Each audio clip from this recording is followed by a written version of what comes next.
tu as vu des débats dans les plateaux. si li ñu wax premier ministre jaaduwul. combien de débats est-ce que gis nga débat dans les plateaux pour ne premier ministre lu mu wax jaaduwul su dee am na bëriwul.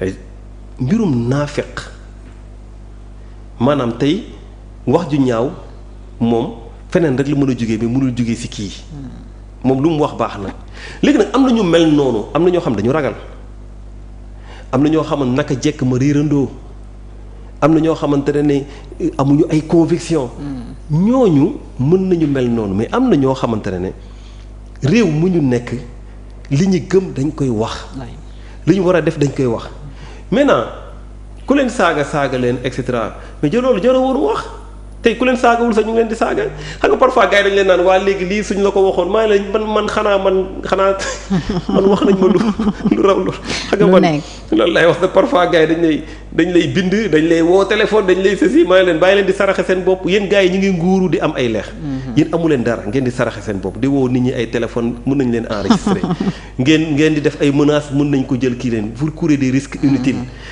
yéen xeexal ngeen nit ba mu yegg ci nguur mais léegi lu des mooy mu appliqué. yegg ba nguur di ko ne di xuloo pour lan. yaa ngi nguur mais ñoom li ñu gëm damay dellu toujours ci li Birame Souleye wax mooy gatsa moo leen indi au pouvoir donc gatsa la ñu war a gérer boobu pouvoir. mais les armes yi ngay yéegee pouvoir du moom ngay gérer gatsa oui dafa war a am. je suis d'accord mais gatsa pour pouvoir d'achat sénégalais yi gatsa pour xool na la ñuy. président loolu la wax ndax nee na le seul combat qui vaille c'est le combat contre les difficultés auxquelles les Sénégalais sont confrontés. le discours du président moo tax gis nga parfois moo tax loolu la gars yi man ñun dañu doon ay nit yoo xam ne kenn dañu nourrir ay complexe. soo defee lu baax ñu wax ko soo dee da ngay woo kuy woote fitna ak kuy woote jàmm duñ leen jël di leen mettre dans un même sac man je ne le ferai pas. ok maintenant soo bëggee ne way dafay féliciter kii parce que daa bëgg a boole ki ñun suñu yoon nekkul seen diggante. jaxase leen. su dee ñu ñoo leen mën a jaxase dama xam ne nag. seen diggante dëgërul non ñoom ñoo am problème nañu gérer seen problème mais président Diomaye Faye li mu def ci discours dañ ko ci féliciter. ok et on l'assume totalement parce que nag nit mu ngi woote fitna.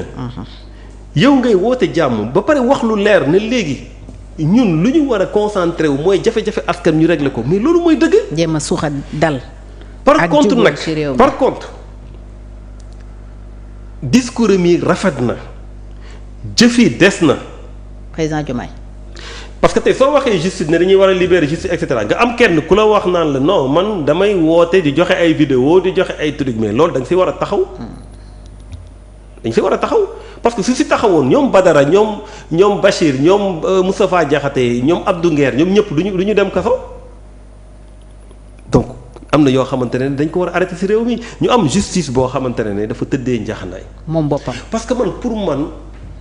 seen effort yépp dañ ko war a concentrer si nan la ñuy yëkkatee réew mi.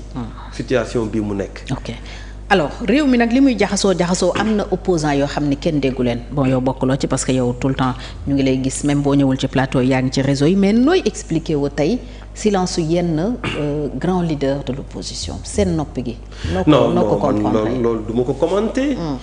Non, parce que en réalité man dama gëm ne nous avons ce qu'on appelle je dis souvent que amuñu opposition nous avons des oppositions. man loolu laa yàgg théoriser. pour man ku si ne. ak ni ngay opposé woo. ak nu ngay opposé woo ku ne ak ni nga jàppee ne moom ngay opposé woo ñun ba ñuy soog a ñëw par exemple ba gars yi di soog a toog man dama doon def ay conférence de presse. gars yi naan non dañuy xaal 100 jours non teel na et cetera xam nga tax ma def ko parce que y a des tares congénitales. nguur. en général lu muy tàmbalee. suba moo koy rattrapé. parce que dañ lay may état de grâce. suñ la may état de grâce nag ne la bàyyil mu liggéey ku fi mënti kii bàyyil màkk mu liggéey bàyyil paa mu liggéey et cetera ñoom ñëpp dégg nañ loolu. mais ñu si bëri état de grâce boobu si la ñuy defee ay dérives yoo xam ne suba sax moo leen di sànq donc ñun on a pensé qu'il fallait très tôt être des sentinelles. alerter def bu leen def lii et cetera moment boobu am na ñoo xam dañ ne teel na. fii may wax ak yow am na ñoo xam ne peut-être dafa am lu ñuy xaar. ñeneen ñu ngi xaar leneen pour man y a les oppositions. donc les oppositions nag su amee tey ku si ne yaay xool nooy tojee sa bopp jinax. donc du ma si am commentaire benn bu ma si def lu dul xam na ne man sama logique c'est une logique boo xamante ne lépp loo xamante ne réew mi ñu ngi siy wax jàpp nañ ne war nañ si wax. mais agir dafa nar a taxawaayu opposition radicale. non man j'aime pas le terme opposition radicale.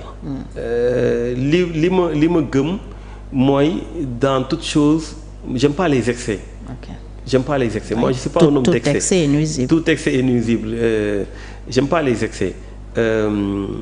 J'aime pas man je suis quelqu'un de flexible. Je suis quelqu'un j'essaie d'avoir l'intelligence du moment. Maanaam je suis dans des convictions fortes, mais des convictions qui doivent s'adapter par rapport au milieu. Tey s'ils doivent être encouragés par exemple tey man lay naan le président li mu wax noonu dañ ko siy encouragé. doon nii liste suñ defee lu baax da ngay ne baax na. je t'ai dit que renégociation yi lu baax la war a doon et cetera.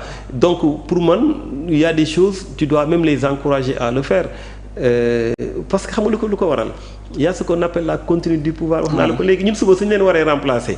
mais dañuy bëgg yenn yi au moins mu féete boor. parce que noonu la réew di avancer. yenn yi dafay féete boor yeneen mu nekk contradiction ngeen am ci difficulté ñiy jóge fi ñeneen ñëw yeggale ko mais su dee on remet tout en question ñu xeex pour démocratie am nga remettre en question démocratie ñu xeex pour justice indépendante nga remettre en question. mais loolu on recommence à zéro. C'est un éternel recommencement. C'est un éternel recommencement, c'est un cercle vicieux. da ngay tourner rek. tourner mais du tëju du ibbeeku. donc on n'a pas besoin de ça on a besoin que ñuy régler yenn affaire donc moi je suis pas dans les extrêmes.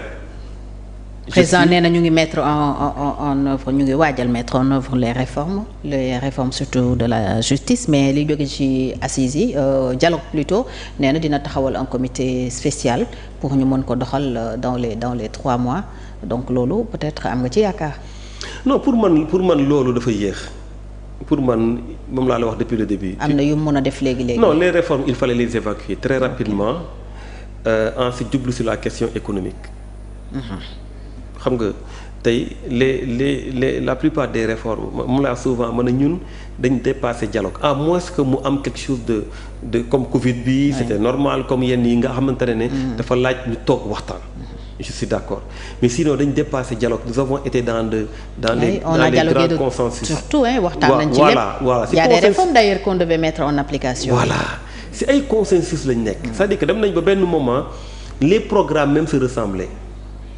man toog naa débat boo xamante ne je me rappelle Walfadjri la woon j'étais avec d'autres ay programmes mais on disait la même chose. pratiquement parce que ñun ñëpp dañuy inspiré wu ci assises nationales yi ci CNRI. parce que démarche bi ñu ko defoon c'est une démarche inclusive bu génne yoo xamante ne mënoo ko bañ.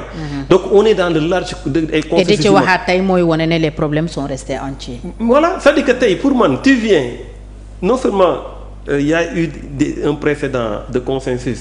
mais yow sa bopp d'accord nga ci ba dugal ko sa programme et soo ñëwee tu appliques. parce que aussi la légitimité dafa am lu muy jëriñ. soo ñëwee yow nga lii laa waxanteeg yéen ci nga ñëw toog tu appliques. ok alors ñu jeexal ak Thierno Bocoum ses ambitions bëggoon nga nekk président bëggoon nga dem assemblée nationale avec Aar Sénégal tey lan nga dëkkmal. avec les leaders non.